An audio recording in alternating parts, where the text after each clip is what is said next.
तो अब हम पढ़ेंगे कि द सोशल डिफरेंसेस क्या थे ये फ्रेमवर्क ऑफ कास्ट में। पहले हमने ये पढ़ा कि कैसे आपके डिफरेंट किंगशिप में रूल्स क्या थे, उनके मैरिज में रूल्स क्या थे। अब हम पढ़ेंगे कि उनके सोशल डिफरेंसेस क्या थे, कास्ट डिफरेंट क्या था दूसरे ऑक्यूपेशन में, वरना कैसे निकला। तो पहले जो हम पढ़ेंगे वो है राइट टू ऑक्यूपेशन।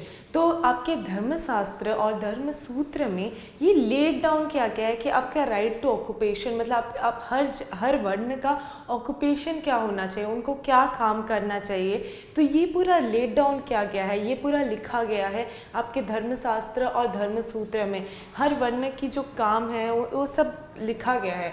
बेसिकली जो धर्मशास्त्र ने ब्राह्मण लोगों को काम दिया है वो है कि वो पूजा पाठ करें, बेसिकली वो सेक्रीफाइस करें, वो सेक्रीफाइसेस दूसरों के लिए करवाएं भी, वो गिफ्ट रिसीव करें। ये बेसिक वर्क है ब्राह्मण लोगों का एज अ प्रीस्ट। बेसिकली उनका जो आइडिया था एज अ प्रीस्ट वो उभर के आया था। जो धर्मशास्त्र चाहता है भगवान मतलब ब्राह्मण से करने के लिए वो है कि आपका वो पूजा पाठ करें। बेसिकली जो सेकंड वर्ण है हमारे, ये आपके बेसिकली वर्ण के ऑर्डर थे। वर्ण का ऑर्डर क्या होता था? वर्ण बेसिकली ये होता था कि आपका बर्थ, आप जन्म से जो है वो बर्थ राइट होता है। और स्पेसिफिकली आपके 4 वर्ण थे। जो सबसे ऊपर थे वो थे ब्राह्मण, जो उसके बाद थे वो थे क्षत्रिय, उसके बाद वैश्य, उसके बाद शूद्र। तो ये एक लेट डाउन किया गया था, ये लिखा गया था कि ऐसे ही आपका वर्ण सिस्टम है और इसी वे में ही आपके, इसी ऑर्डर में ही आपके 4 वर्ण आते हैं। और ये वर्ण सिस्टम जो था तो वो फिक्स था। तो ये फिक्स था और इनके जो काम भी थे वो लेट डाउन किए गए थे। जैसे मैंने बताया आपका ब्राह्मण का काम था पूजा पाठ करना, तो क्षत्रिय का क्या काम था? तो क्षत्रिय का काम था कि वो एडमिनिस्टर करें, जो उनकी प्रजा है उसका देखभाल करें, उनको प्रोटेक्ट करें, पूरे सिटी में देखें कि जस्टिस हो रहा है कि नहीं, कहीं अन्याय नहीं हो रहा है। तो बेसिकली एक सिटी को, जो स्टेट मतलब जो भी उनका राज्य होता है उसको रूल करने का काम जो था वो क्षत्रिय लोगों का था। तो बेसिक ये उनका बेसिक फंडा था। उसके बाद आते हैं आपके वैश्यस। वैश्यस का क्या काम था? वैश्यस का 3 काम थे। इधर तो वो एग्रीकल्चरलिस्ट हो सकते हैं, पेस्टुलिस्ट हो सकते हैं, या ट्रेड कर सकते हैं। मतलब आपके कृषक हो सकते हैं या ट्रेड में काम कर सकते हैं। तो ये 3rd ऑर्डर में आते हैं आपके। और at the end of the वर्ण ऑर्डर वाज शूद्रस। तो शूद्रस का क्या काम था? शूद्रस का यही, बस आप ये याद रखना चाहिए कि शूद्र का काम जो आपके धर्मशास्त्र और धर्म सूत्र में लिखा गया है वो है कि वो ये ऊपर 3 जो वर्ण है उनके सर्विस में आएंगे। मतलब ये 3 वर्ण जो है ऊपर में वो जो बोलते हैं शूद्र का काम वही होगा। और ये सबसे नीची जाति है, मतलब सबसे नीचे आती है जो जाति, वो वर्ण है ये। उनका काम यही था कि बस वो ऊपर 3 जाति जो है उनका बात माने। तो ब्राह्मणिकल ऑर्डर जो था, ये ब्राह्मणिकल ऑर्डर को लागू कैसे किया गया, कैसे बोला गया कि इसे मानना चाहिए? पहले तो ब्राह्मण्स बोले कि ये लेट डाउन किया गया, ये लिखा गया है तो तुम्हें इसी हिसाब से ही चलना चाहिए। ये जो लिखा गया है ये मतलब भगवान चाहते हैं ऐसे हो, तो इसीलिए ये लेट डाउन किया गया है और तुम्हें इसी हिसाब से चलना चाहिए। सेकंड जो होता था वो क्या करते थे, जितने भी क्षत्रिय राजाज होते थे उनको बोलते थे कि ये आप एनफोर्स करो, ये आप बोलो लोगों को कि ये वर्ण ऑर्डर जो है इसका पालन पोषण करें, नहीं तो सोसाइटी अच्छी तरह से चलेगी नहीं, तो समाज अच्छी तरह से चलेगी नहीं। वो डर के लिए तो उन लोग वो मानने भी लगे और ये एनफोर्स होने लगा। 3rd जो रीज़न था वो ये था, वो बोलते थे कि ये आपका बर्थ राइट है, मतलब आप जन्म से एक वर्ण को बिलोंग करते हो, आप इसे बदल नहीं सकते कभी। तो ये एक बर्थ राइट बन के रह गया था, तो इसीलिए इसको मानना ज़रूरी बना दिए थे इन अ वे, क्योंकि ब्राह्मण बोले कि ये लेट डाउन किया गया, ये जन्म से आपको आपकी मान्यता यही मानना पड़ेगा आपको। तो ये 3 रीजंस थे जिससे आपके ब्राह्मण जो थे वो ये ऑर्डर को फॉलो करवाना चाहते थे। इवन वो स्टोरीज भी बोलते थे महाभारत में, या महाभारत में जो स्टोरीज होती थी कि कैसे वर्ण ऑर्डर लागू किया जा रहा है, तो वो लोगों को स्टोरीज बता के बोलते थे कि हाँ यहाँ पे भी देखो ये ऑर्डर लेट डाउन है, ये ऑर्डर माना जा रहा है, तो तुम अपनी सोसाइटी में भी, हमारी सोसाइटी में भी ऐसे मानना चाहिए, ये ऑर्डर होना चाहिए। उसके बाद हम देखते हैं कि नॉन क्षत्रिय किंग्स, वैसे तो आपके बेसिक राइट होती है जो रूल करने का, एक राजा बनने का जो हक होता है, वो जो धर्मशास्त्र में लिखा होता है वो होता है बस क्षत्रिय लोगों का। लेकिन धीरे धीरे हम देखते हैं कि ऐसे भी किंग्स आते हैं जो क्षत्रिय नहीं होते हैं। तो ऐसा कौन से किंग्स होते हैं, ऐसे कौन कौन रूलर होते हैं जो नॉन क्षत्रिय किंग्स होते हैं? सबसे फेमस नॉन क्षत्रिय किंग जो अभी बहुत डिबेट किया जाता है, बोला जाता है, कोई हिस्टोरियंस बोलते हैं कि नहीं वो क्षत्रिय थे, जबकि और कोई हिस्टोरियन बोलता है कि नहीं वो क्षत्रिय नहीं थे। तो सबसे पहले जो आते हैं वो है मौर्यस। मौर्यस को बोला जाता था कि मौर्यस मतलब आपके चंद्रगुप्त मौर्य, उनकी डायनेस्टी जो थी, तो उनको बोला जाता था कि वो बहुत लो ओरिजिन से हैं और वो क्षत्रिय नहीं है। ये बहुत हॉट डिबेटेड टॉपिक है जो आज भी हिस्टोरियंस डिबेट करते हैं इसके बारे में। तो ये एक नॉन क्षत्रिय किंग्स थे। सेकंड जो मौर्यस के तुरंत बाद आते हैं रूल करने के लिए इस जगह में, वो थे सुंगास एंड कानवास। और सुंगास और कानवास ब्राह्मण्स होते हैं, वो क्षत्रिय नहीं होते हैं। तो एक चीज़ हम ये भी यहाँ पे देख पाते हैं कि जो रूल करने की कैपेसिटी होती है वो बस क्षत्रिय में नहीं होती है। जो लोग सपोर्ट ला सकते हैं लोगों का और वो पावर अथॉरिटी दिखा सकते हैं अपना, वही रूल कर पाते हैं यहाँ पे। सो देखते हैं कि शुंगस और कानवस दो ब्राह्मण्स थे, वो भी आके रूल किए क्योंकि वो सपोर्ट मस्टर कर पाए, सपोर्ट ले पाए लोगों का। उसके बाद साकास जो आते हैं, सेंट्रल एशिया से साकास आते हैं और साकास को ब्राह्मण्स लेचरास बोलते हैं, नेचरास बोलते हैं। लेचरास मतलब आपके बारबेरियंस होते हैं, मतलब जो मतलब काटना मारना उनका काम होता है, वो सेटल्ड लाइफ नहीं जीते हैं। पर साकास भी रूल करते हैं, वो north west part of India rule करते हैं और ये भी नॉन क्षत्रिय किंग्स होते हैं क्योंकि ये लेचरास होते हैं तो इनको आउटकास्ट बोला जाता है। मतलब ये वो ब्राह्मणिकल कास्ट जो वरना ऑर्डर है, हमारा कास्ट का ऑर्डर है, उससे वो बिलोंग नहीं कर रहे होते हैं और ये कास्ट के बाहर होते हैं, लेकिन ये भी रूल करते हैं। उसके बाद सतवाना रूलर्स जो आते हैं, सतवाना सिरी सतकानी जो गौतमी पुत्र होते हैं, वो एक यूनिक ब्राह्मण होते हैं और वो बोलते हैं कि मेरा काम है डिस्ट्रॉयर ऑफ क्षत्रियस, मैं डिस्ट्रॉय करना चाहता हूँ क्षत्रिय को। तो ये देखते हैं कि इवन दो क्षत्रियों का वो जन्म सिद्ध अधिकार जो बोला जाता है वो लिखा होता है ब्राह्मणों ने कि क्षत्रिय का अधिकार है कि वो रूल करें, बट ऐसे हम देखते हैं कि ऐसे और भी रूलर्स आ रहे हैं, ब्राह्मण्स आ रहे हैं, इवन लो ओरिजिन के रूलर्स आ रहे हैं जो उस टाइम पे रूल करते हैं। तो हम देखते हैं कि जो ऑर्डर है उससे अलग भी चीज़ें हो रही थी सोसाइटी में। ऐसा नहीं था कि जो लिखा गया था, जो लेड डाउन किया गया था रूल्स, बस उसी को फॉलो किया जाता था। मेनली बोला जाता था कि आपको वो फॉलो करना चाहिए, बट फॉलो होता था नहीं होता था वो अलग की बात है। और वो हम देखते हैं कि कैसे इस चीज़ के अलग चीज़ें भी हो रही है और उसे भी फॉलो किया जा रहा है। उसके बाद जाति क्या होती है? जाति भी आपकी वर्ना की तरह मतलब आपकी बर्थ राइट होती है, जन्म से अधिकार होता है जाति भी आपका। बट जाति जैसे 4 वर्ण जो है वो फिक्स्ड है, उस 4 से 4 से ज़्यादा वर्ण नहीं है, लेकिन जाति आपकी अनकाउंटेबल है। मतलब कितनी भी जातियाँ हो सकती हैं, उनका कोई नंबर नहीं है, उनका कुछ लेट डाउन नहीं है। इवन फॉर एग्जांपल जब लोग देखें एक नई जाति है, गोल्डस्मिथ आने लगते हैं, तो उनको भी एक जाति का ऑर्डर दिया जाता है, उनको भी एक ऑक्यूपेशन दिया जाता है, उनको भी एक नाम दिया जाता है।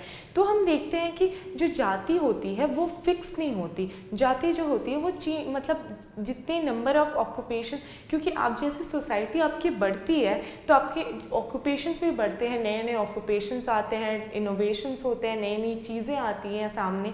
तो उस हिसाब से आपके जाति भी डेवलप करता है, मतलब नई नई जातियाँ आती हैं, नई नई ऑक्यूपेशन आता है तो जाति भी नई नई जातियाँ आती हैं। तो जाति बेसिकली जो होती है वो आपकी कॉमन ऑक्यूपेशन और प्रोफेशन से होती है, मतलब आप जो काम कर रहे हो उस हिसाब से आपकी जाति का आपको नाम दिया जाता है। तो ये बहुत इंपॉर्टेंट होती है।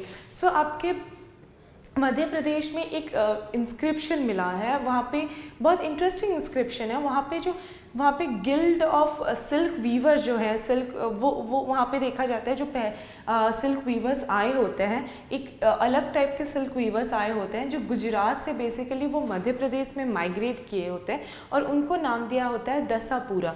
सो हम देखते हैं कि जो जातीज़ के भी नॉर्म्स लेड डाउन हुए हैं उनमें भी क्या इनोवेशंस होते हैं, उनमें भी क्या चेंजेस होते हैं, उनकी क्या सोशल कॉम्प्लेक्सिटी डेवलप होती है। मतलब जैसे आपका समाज प्रोग्रेस करता है उस हिसाब से आपकी प्रोलिफरेशन ऑफ जाति होती है। मतलब प्रोलिफरेशन ऑफ जाति मतलब जाति बढ़ती जाती है, मतलब उसका कोई लिमिट नहीं होता। एक जाति से दूसरी जाति से दूसरी जाति, जितने प्रोफेशंस बढ़ते हैं उस हिसाब से आपकी जाति भी बढ़ती रहती है।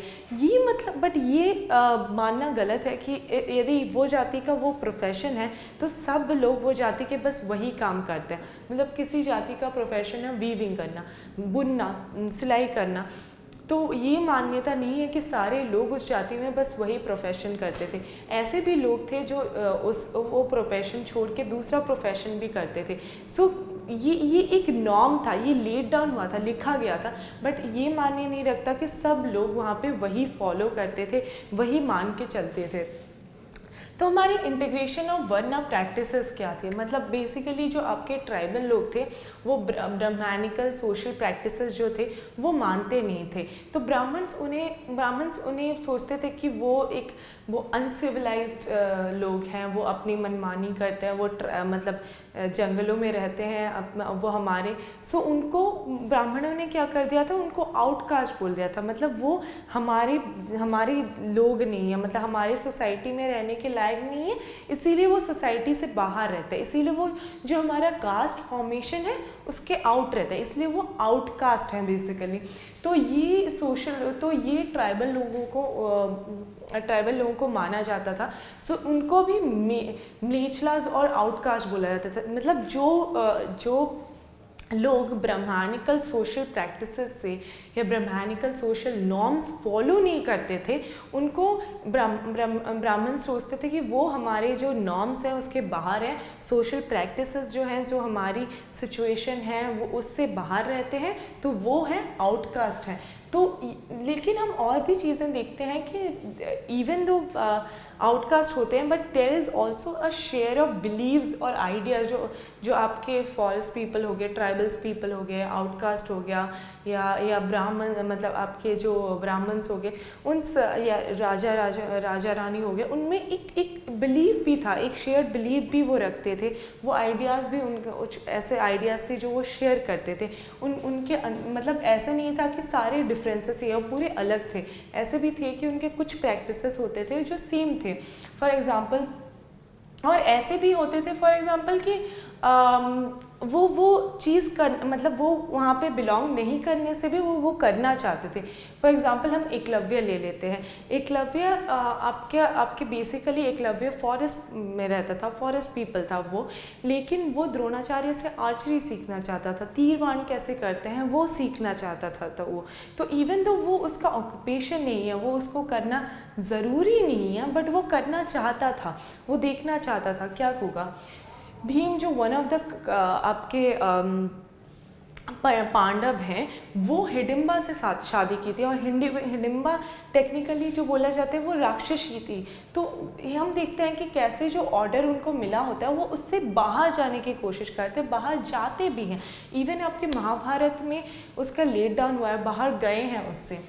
उसके बाद हम देखते हैं सबॉर्डिनेशन ऑफ लोअर वर्नर्स। तो ऑब्वियसली जिनको ब्राह्मण सोचते थे कि वो सबसे लो जाति में बिलोंग करते हैं, जिनका काम होता है कि वो ऊपर वाले जातियों के सर्विसेज में हो, उनका काम करें, उनको और ऐसे भी लोग थे जो जिनको ब्राह्मण सोचते नहीं थे, जो सोचते थे कि ब्राह्मण ये सोशल ऑर्डर जो उनके विलेज थे या सोसाइटी में रहते थे उनके बाहर रहें, क्योंकि वो अनटचेबल्स हैं, उनको अनटचेबल्स बोला जाता है। तो अनटचेबल जाति कौन सी होती थी? आपकी शूद्र जाति होती थी। शूद्रस को अनटचेबल बोला जाता था। दो ब्राह्मण उनसे काम करवाते थे, बट उनको ब्राह्मण क्षत्रिय या वैश्य उनसे काम करवाते थे, बट उनको छूना उनको छूना अनटचेबल, मतलब आप उनको छू नहीं सकते। बेसिक इसका डेफिनेशन है अनटचेबल, मतलब आप उनको छूना मना है। तो प्योर जाति क्या है इसमें? यदि ये अनटचेबल्स हैं तो प्योर क्या है? यदि ये अनटचेबल्स हैं तो प्योर है ब्राह्मण, क्षत्रिय और वैश्य, ये तीन आपके प्योर जाति हैं जिनको प्योर बोला जाता है, और अनटचेबल है आपके शूद्र जिनको आप टच नहीं कर सकते। इवन बोला जाता है कि उनको इन ब्राह्मणों के साथ खाना पीना भी मना था। इवन मतलब वो उनके आसपास भी खा पी नहीं सकते थे, उन्हें सिटीज़ के बाहर रहना पड़ता था। जो आपके चांडलर्स उनको वो बोलते मतलब बेसिक है कि पॉल्यूट कर रहे हैं, मतलब यदि वो खाना खा रहे हैं और वो देख लिए कि एक आपका जो अनटचेबल जाति चल के जा रहा है उनके सामने से पास कर रहा है, तो वो सोचते हैं कि उनका खाना पॉल्यूट हो गया। यदि वो छू देते थे अनटचेबल्स कुछ भी, तो सोचते थे कि ये खाना भी बेकार हो गया, हम इसको खा नहीं सकते। और ये नॉर्म्स आपको याद रखने चाहिए कि ये नॉर्म्स आज भी बहुत जगह में इंडिया में अभी भी माना जाता है, और ये जाति और वर्णा वाला जो ऑर्डर है वो अभी भी देखा जाता है। तो चांडलर्स कौन थे? चांडलर्स बेसिकली वो थे जो डेड पीपल उन लोग को उठाने का काम करते थे, उनको वो टच करते थे, तो इसीलिए उनको भी जो कास्ट ऑर्डर था उससे वो बाहर रहते थे, वो आउटकास्ट थे। मनुस्मृति में तो आपकी ड्यूटीज़ भी लेट डाउन हुए, मतलब चांडलर्स को करना क्या चाहिए वो भी लिखा गया है। तो चांडलर्स उनका काम था वो आउटसाइड विलेज के आउटसाइड रहते थे, वो डिस्कार्ड जो बर्तन फेंक दिए जाते थे तीन जातियों के वो यूज़ करते थे। उनको जो मरे हुए आदमियों के कपड़े पहनने पड़ते थे, वो मतलब आयरन से बना ऑर्नामेंट्स ही पहन सकते थे, उनको और कुछ पहनना अलाउ नहीं था। वो गाँव में रात को चल नहीं सकते थे, और मतलब जिन लोगों के जिन घरों में जिनके कोई फैमिली नहीं है और वो मर गए हैं, तो उनको भी हैंडल चांडलर्स करते थे। फाशियान और शुआंगजांग ये दोनों चाइनीज़ राइटर्स हैं जो चांडलर्स के बारे में लिखते हैं। फाशियान बोलते हैं कि चांडलर्स क्लेपर पहन के घूमते थे ताकि पता चले कि वो सिटीज़ में चल रहे हैं, तो लोगों को पता चले कि वो चांडलर्स हैं। शुआंगफांग भी वही बोले कि चांडलर्स को मतलब एज ए वो वल्चर जैसे होते थे, उन वैसे नज़रों से, स्कैवेंजर की नज़रों से देखा जाता था।